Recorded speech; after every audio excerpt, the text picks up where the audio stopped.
சந்திர கிரகணம் இந்தியாவில் தெரியும். எப்போது பார்க்கலாம்?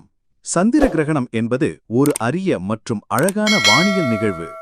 சந்திர கிரகணம் என்பது பூமி, சூரியன் மற்றும் சந்திரன் மூன்றும் ஒரே நேர்கோட்டில் வரும்போது நிகழும் ஒரு அரிய நிகழ்வாகும். சந்திர கிரகணம் ஆவணி மாதம் 22ஆம் தேதி, அதாவது செப்டம்பர் 7ஆம் தேதி ஞாயிற்றுக்கிழமை நிகழ்கிறது. சூரியன், பூமி மற்றும் சந்திரன் ஆகிய மூன்றும் ஒரே நேர்கோட்டில் வரும்போது கிரகணங்கள் ஏற்படுகின்றன.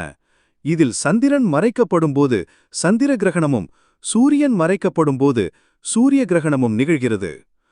பௌர்ணமி தினத்தன்று சந்திர கிரகணமும், அமாவாசை தினத்தன்று சூரிய கிரகணமும் நடக்கும். சந்திர கிரகணம் என்பது நிலா பூமியின் பின்னால் கடந்து செல்லும்போது பூமியானது சூரியனின் கதிர்களை நிலவின் மீது படுவதிலிருந்து மறைத்து விடுவதால் ஏற்படுவதாகும். சந்திர கிரகணம் முழுமையாக ஏற்பட்டால் பூரண சந்திர கிரகணம் என்றும், அரைகுறையாக ஏற்பட்டால் பார்ஷுவா சந்திர கிரகணம் என்றும் அழைக்கப்படுகிறது. சூரிய சந்திரர்கள் கிரகணம் நிகழும் பொழுது ராகுவின் பிடியில் இருந்தால் ராகு கிரகஸ்தம் என்றும், கேதுவின் பிடியில் இருந்தால் கேது கிரகஸ்தம் என்றும் அழைக்கப்படுகிறது. கிரகணம் எல்லா நாடுகளுக்கும் ஒரே நேரத்தில் தென்படாது, மாறாக வெவ்வேறு நேரங்களிலேயே தென்படும். கிரகணத்தின் போது புவி மேற்பரப்பில் வெளிச்சம் குறைவதை காணலாம்.